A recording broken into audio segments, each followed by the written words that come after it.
고양이, 고양이, 꽃보다 고양이. 여러분 안녕하세요. 반갑습니다. 고양이가 있는 글방 글 읽어주는 집사 정민입니다.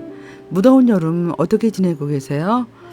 지난주에 저는 휴가라기보다는 근처에 계신 분이 코로나 확진돼서 제가 컴퓨터에 갈 수 없는 상황이 생겨서 녹음을 하지 못했어요. 그래서 영상을 올리지 못했습니다. 오늘은 이케가미 히데히로 도쿄 조영대학 교수신 분이 2020년에 낸 책을 소개를 해드리려고 해요. 제목은 처음 읽는 서양 미술사입니다. 미술사는 역사학이면서 동시에 철학의 측면도 지니는 학문이다라고 하는데, 저도 그 서양 미술사 과목을 들어본 적이 있는데 상당히 어려웠던 기억이 납니다. 자, 그럼 미술사를 배우면 왜 좋을까 한번 볼까요? 미술사란 무엇인가? 작품을 통해서 사람을 알고 자기 자신을 아는 것이라고 하네요. 보통 사람들은 미술사라고 하면 제목이 무엇이고 누가 몇 년에 제작했는지를 기억하는 학문이라는 인상을 받는데요. 분명히 그런 데이터를 기억하는 건 어느 정도 필요해요.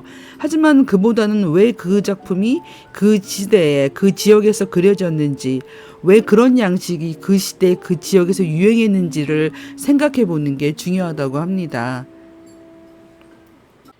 자, 그럼 미술을 이야기하기에 앞서 세계 4대 미술관 중에 하나인 루브르 박물관 이야기를 하지 않을 수가 없네요. 루브르 박물관은 파리에 있는 프랑스 국립박물관입니다. 소장품은 38만 점 이상으로 그중 3만 5천 점 정도를 8가지로 분류해서 전시를 하고 있다고 해요. 연간 방문객 수는 800만 명 이상이고 세계에서 가장 방문자가 많은 미술관입니다. 또한 모든 소장품을 합산한 평가액이 가장 높은 미술관이라는 설도 있습니다. 루브르 박물관 건물은 12세기 때 필립 2세가 요새로 건설한 루브르 궁전 부지 내에 있습니다. 루브르 궁전은 역대 프랑스 왕의 왕궁으로 사용되었는데 17세기 루이 14세가 베르사유 궁전으로 왕궁을 변경하면서 왕실 미술품의 수장고가 되었다고 해요. 프랑스 혁명 이후에는 박물관이 되어서 1793년에 정식으로 개관을 했다고 합니다. 그 후에는 나폴레옹 1세가 유럽 전역을 석권하고 여러 나라에서 약탈한 미술품을 본국으로 대량 들어오면서 루브르 박물관의 수집품은 비약적으로 늘어났다고 합니다. 그 때문에 한때는 나폴레옹 미술관으로 불리기도 했다고 해요. 그런 루브르 박물관이 소장한 미술품은 서양 미술뿐만이 아니라 고대 이집트 미술, 고대 오리엔트 미술, 이슬람 미술 등으로 다양합니다. 서양 미술 관련 주요 소장품으로는 우리에게 너무나도 유명한 레오나르도 다빈치의 모나리자, 드라큘라의 민중을 이끄는 자유의 여신, 베르베르의 레이스 뛰는 여신 등이 유명하다고 합니다. 우리가 많이 본 작품 중에는 밀레의 이삭 줍는 사람들이 있는데요. 사실은 그 밀레가 그린 것은 가혹한 농민 생활이라고 합니다.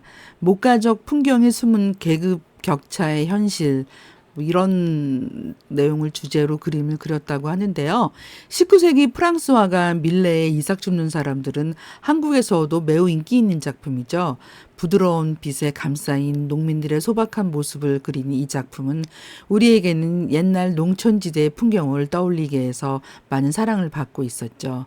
언뜻 보면 목가적 풍경 같지만 화면을 구석구석 잘 살펴보면 밭이 매우 넓다는 사실을 눈치를 챌 수가 있죠. 우리가 상상하는 밭은 좀 더 작고 구획이 나뉜 경계선 대신 논두렁길이 있는 것이죠.